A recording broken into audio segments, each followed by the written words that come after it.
His apartment key was still on my ring. That part, he forgot. I walked in without knocking. Didn't need to. The place smelled like cheap perfume and burnt weed. My wine, the $60 bottle I'd been saving for our anniversary, was open on the coffee table, next to a lipstick-stained glass.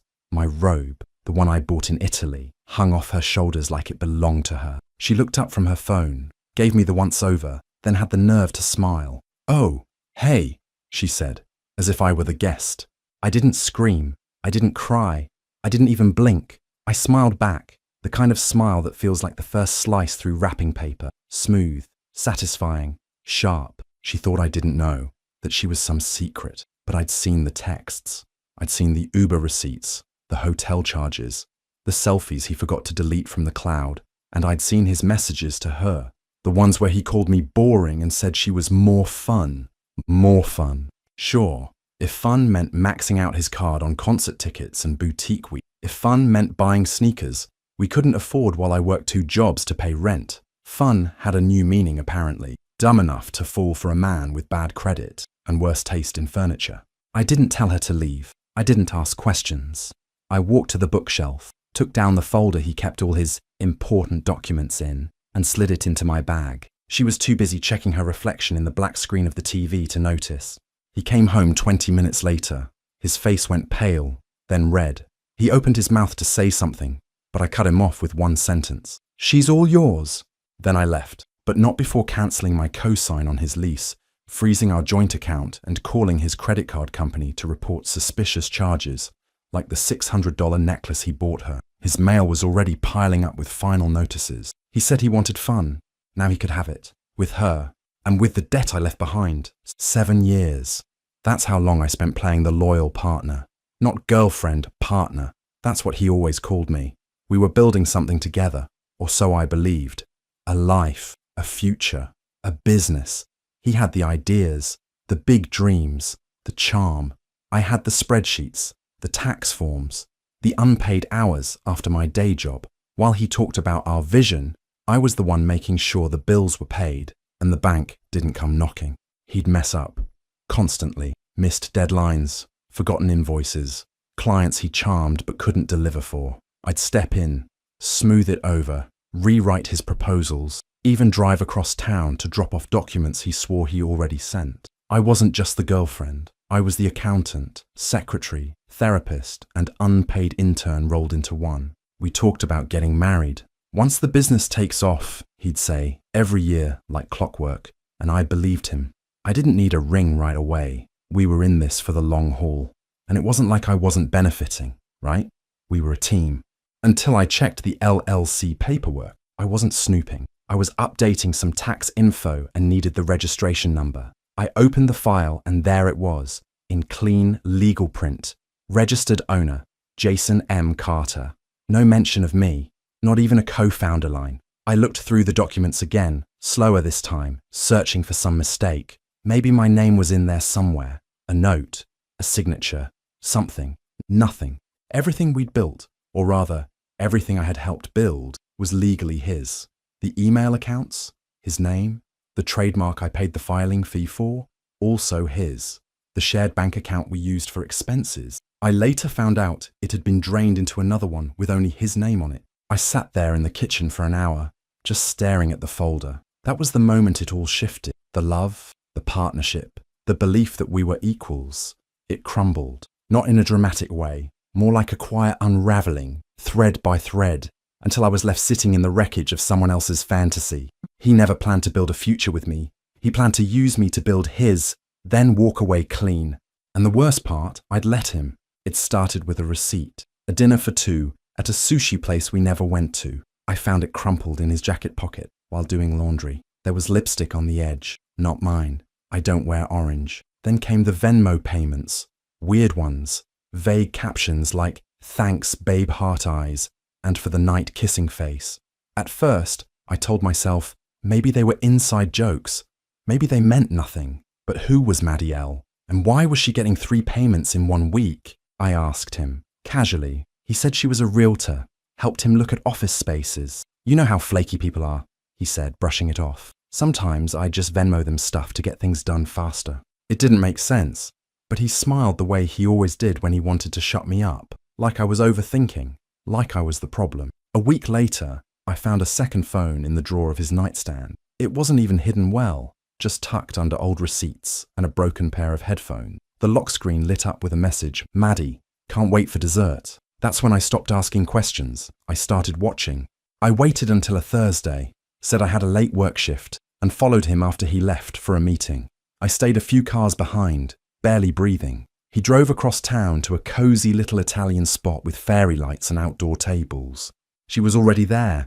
She stood when he arrived, 22, maybe 23, long legs, fake tan, crop top under a blazer like she'd seen it on TikTok. He kissed her, open-mouthed, not even subtle, not even trying. They laughed the whole dinner. She scrolled through her phone and showed him something. He threw his head back and laughed like she'd told the joke of the century. I couldn't hear what they were saying, but I knew. It was about me. I was the punchline. Mistress? Number. According to him, she was a business contact, a realtor. That night, something in me snapped. Not loud, not messy, just final, cold. They weren't hiding. They wanted me to see. And that was their biggest mistake. I didn't scream. I didn't pack my bags or throw his clothes out the window like some rom-com cliché. That would have been too easy for him. A dramatic scene he could twist into a pity story for his more fun girlfriend. Instead, I smiled. I kissed him goodnight. I even let him think I still believed the realtor lie. The next morning, I started collecting. First, the financials. I dug through drawers, files, our shared Google Drive. I downloaded every bank statement, invoice, lease, and tax form. I made copies, printed some, backed up others to an encrypted USB. He never noticed. He was too busy texting her under the dinner table or working late. I found out he had racked up nearly $30,000 in credit card debt, all in his name, thankfully. But our joint account had been slowly drained to cover his messes. So I went to the bank, quietly removed myself from it, and moved what was left into a new account under my name only. He didn't notice that either. Then the business, the one I'd practically built with my bare hands. I met with a lawyer, paid the consultation fee in cash, and laid it all out. 7 years of unpaid work, verbal agreements, money transferred from my personal savings to fund our startup. My name wasn't on the paperwork, but I had receipts. I had emails. I had timestamps. The lawyer nodded slowly and said, "He may have made a mistake thinking you wouldn't fight back." That was all I needed to hear. I went through his phone while he was in the shower, took photos of messages, DMs, bookings for hotel rooms he charged to our business card. I even found a selfie he took with her in front of the office we shared. She wore my sunglasses. I kept my mask on the whole time, played the loving partner, made him breakfast, slept beside him, even helped him choose a tie for a fake meeting with her. And every night I planned. Every smile I gave him was a sharpened knife tucked behind my teeth. He thought I was clueless. He thought I was soft. But I wasn't crying anymore. I wasn't hoping or begging or waiting for apologies. I was building the trap. And when it shut, I wanted it to hurt. He slid the papers across the table like it was nothing. "Just a small loan," he said, flashing that charming grin he used when he wanted something. "Short term, low risk. You'd be doing me a huge favor." The paperwork was for a $50,000 business loan, supposedly to expand his consulting brand. What he didn't say was that the expansion involved opening a boutique with his mistress, who suddenly had dreams of branding her own clothing line. She couldn't spell invoice, but now she was a CEO. I didn't flinch. I picked up the pen, smiled like I always did. "Of course, babe," I said.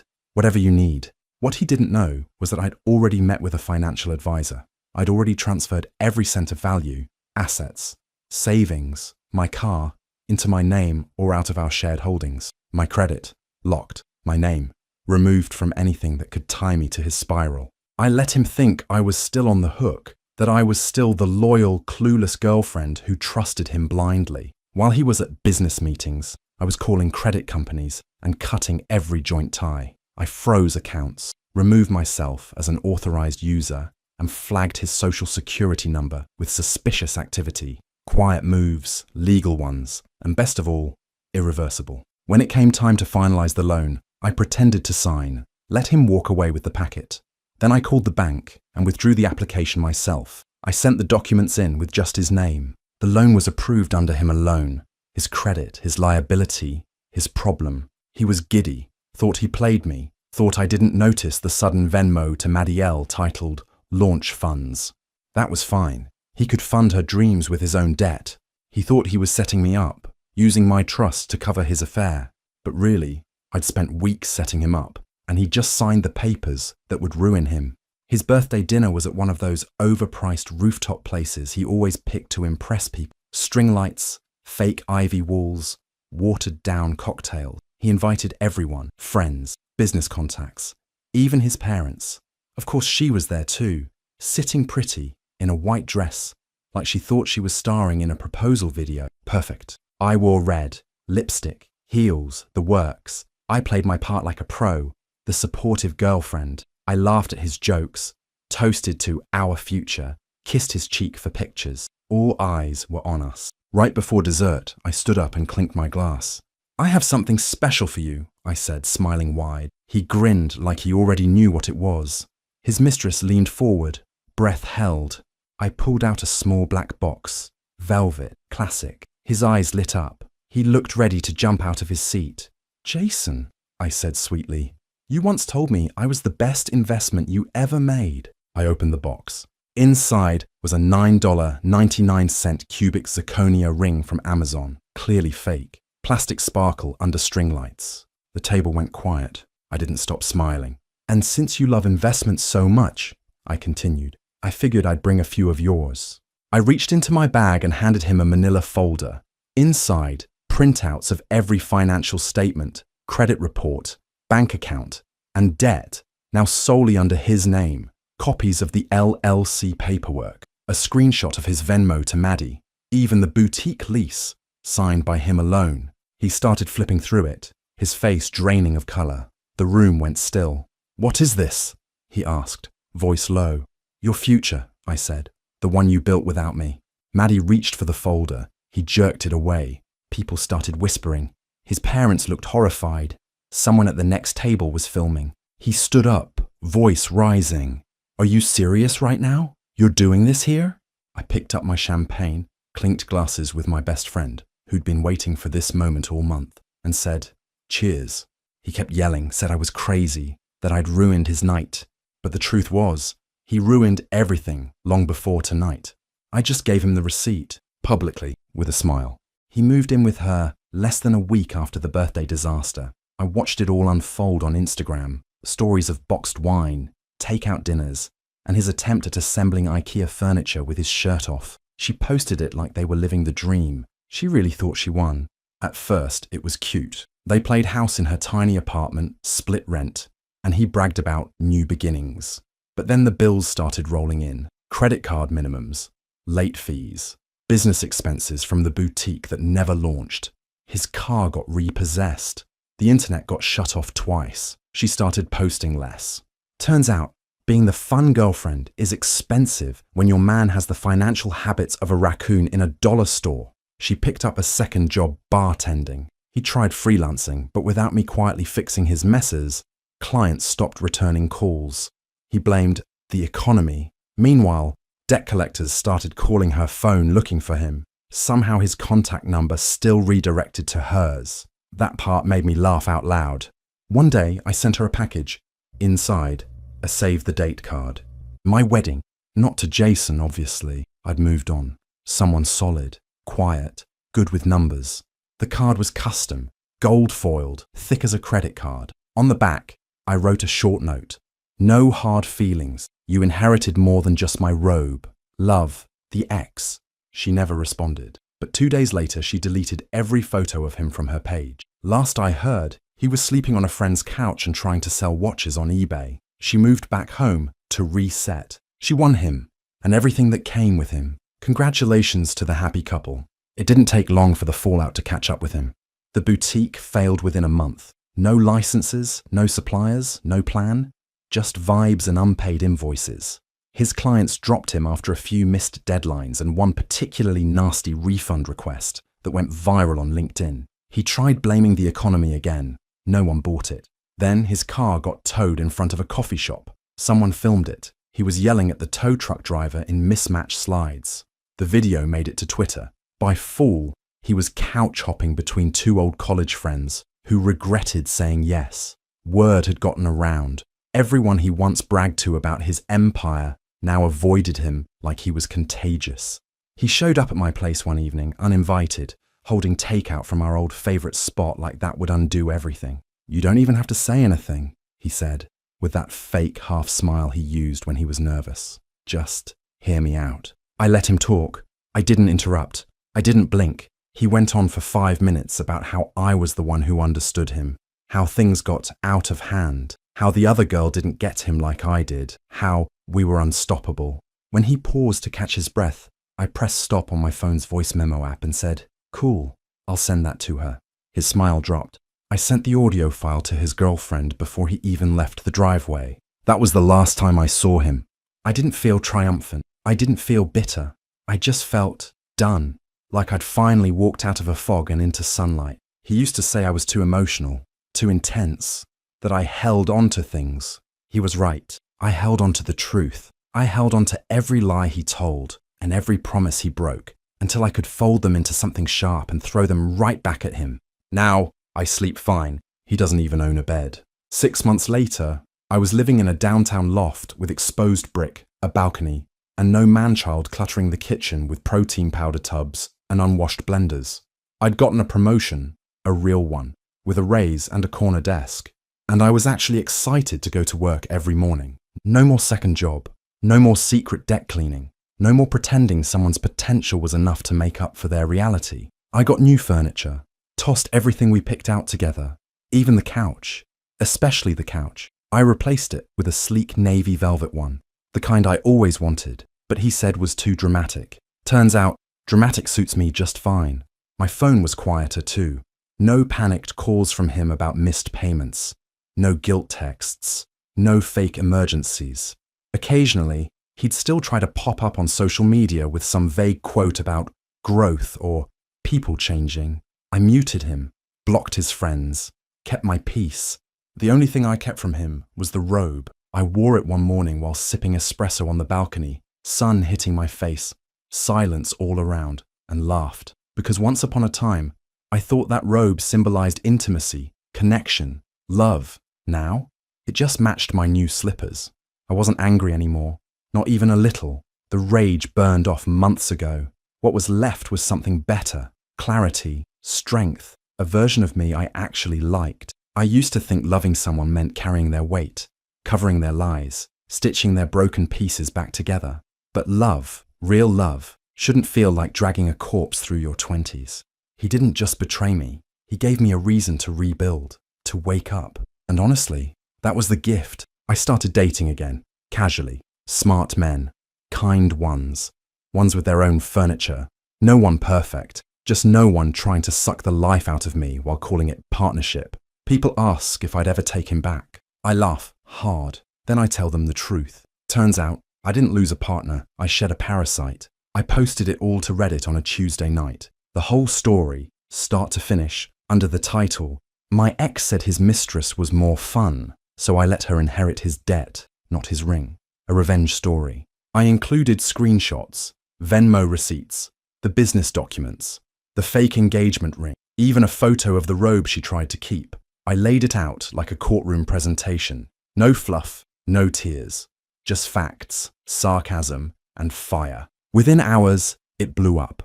20,000 upvotes by morning. By Friday, it was trending on Twitter under hashtag #DebtByFunGirl. People cheered, sent DMS. Someone called me CEO of Petty with Purpose. A divorce lawyer reposted it with the caption, "I'd represent her for free."